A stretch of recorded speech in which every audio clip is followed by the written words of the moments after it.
வணக்கம். சீமானின் வாரம் ஒரு குரலி வித்தை. ஸோ அந்தமாரி தான் இதை வந்து நம்ம எடுத்துகிட்டு போகணும். ஏன் அப்படின்னா, ஒரு வாரம் பார்த்தீங்க அப்படின்னா, ஒரு வாரம் ஞாயிற்றுக்கிழமை பார்த்தீங்க அப்படின்னா, பனைமரத்தில் வந்து படியை கட்டி பனைமரம் ஏறுறாரு. பனைமரம் ஏறிட்டு இப்போ அந்த கல் இறக்கிறதுக்கு அனுமதி வாங்கிட்டாரான்னு தெரில. அன்றைக்கி பனைமரம் அவர் ஏறினார், ஏறிட்டு கல்லை வாங்கி குடித்தார். அதோடு அது முடிஞ்சிருச்சு. அதுக்கப்புறம் அவங்க என்ன ஸ்டெப்பு எடுத்தாங்க அப்படிங்கிறத நம்ம பார்க்கணும்.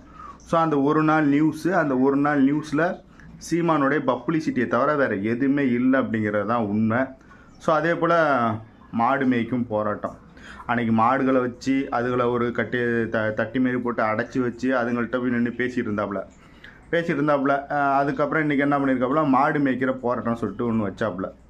போய் மாடு மேய்க்க போனப்பல அங்கே கிட்டத்தட்ட நிறைய போலீஸ் நின்னாங்க. அந்த தடையெல்லாம் மீறி போய் அண்ணன் போய் மாடு மேய்ச்சார். ஸோ அந்த தடையை வாங்கினது யார்? அங்கே மாடு மேய்க்கக்கூடாதுன்னு சொல்லிட்டு தடையை வாங்கினது யார் அப்படின்னு கேட்டால், நாம் தற்கூரி கட்சியை சேர்ந்த ஒரு வக்கீல் தான். ஓகேவா? இதை மக்கள் நல்லா புரிஞ்சுக்கணும்.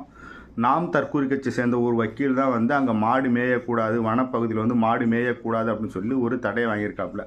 நீ அவனை பக்கத்திலே வச்சுக்கிட்டு நீ போராட்டம் பண்ணுறான்னா எவனை முட்டாளாக்குறதுக்காக இந்த போராட்டம்?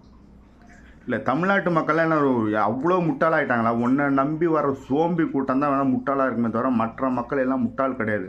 பட் ஆனால் அதை பேசாமல் விட்டான் அப்படின்னா இவன் வந்து இன்னும் நிறைய முட்டாள்களை வந்து தமிழ்நாட்டில் உருவாக்கிட்டு இருப்பான். ஓகேவா? ஸோ அதற்காக தான் இவனுக்கெல்லாம் நம்ம வீடியோ போட வேண்டிய ஒரு சூழ்நிலை வருது.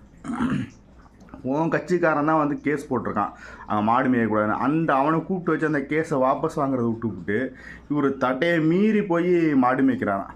அப்படியாவது அங்கே மாடு மேய்ச்சான்னு கேட்டால் மாடு மேய்க்கலை. அங்கே போய் நின்றுக்கிட்டு கிட்டத்தட்ட 20-30 யூடியூப் சேனலுக்கு அண்ணன் ப்ரெஸ் மீட் கொடுத்துருக்காப்புல. இதை தான் பண்ணியிருக்காப்புலையே தவிர அங்கே போய் 1/2 மணி நேரம் பேசுகிறது, அடுத்த ஒரு ஸ்டெப்பு போய் 1/2 மணி நேரம், கிட்டத்தட்ட நேற்று மட்டுமே 20 சேனலில் 1/2 மணி நேரம் பேசியிருக்காரு அவர். இதில் எங்கே மாடு மேய்க்கிறது? சரி, ஓகே. இன்றைக்கி மாடு மேய்க்கிறதுக்கு இவ்வளோ அக்கறை காட்டின இந்த சீமானவர்கள் திரௌபதி அம்மன் கோயிலை ஒரு சில மக்களை வந்து இன்னும் உள்ளே விடவே இல்லை. ஏன் அந்த மக்களை கூப்பிட்டுக்கிட்டு நீ தடையை மீறி கோயிலுக்குள்ளே போக வேண்டியதானே? அப்போ நீ ஒரு ஆண்மகன் ஒத்துக்கிறேன். ஓகேவா? அப்போ நீ ஒரு உண்மையான அரசியல்வாதின்னு ஒத்துக்கிறேன். இல்லை, யாரை ஏமாத்துறதுக்காக இந்த மாடு மேய்க்க போகிறங்கிற? அப்போ மக்கள் மேலே உனக்கு அக்கறை இல்லை. அந்த மக்களை வந்து உள்ளே விடவே இல்லை. அதற்காக ஒரு அறிக்கை ஒன்று விட்டான். அதுக்கப்புறம் அந்த அறிக்கையை தவிர வேறு என்ன நடந்துச்சு உங்கள்கிட்ட இந்த ஆக்ஷன்? சொல்லு பார்ப்போம். நீ தான் வந்து எவ்வளோ போலீஸாக இருந்தாலும் தடையை மீறி போராட்டம் பண்ணணும்னு சொன்னல்லப்பா. அந்த திரௌபதி அம்மன் கோயிலுக்கு நீ அழைச்சிட்டு போய் உள்ளே காட்டு.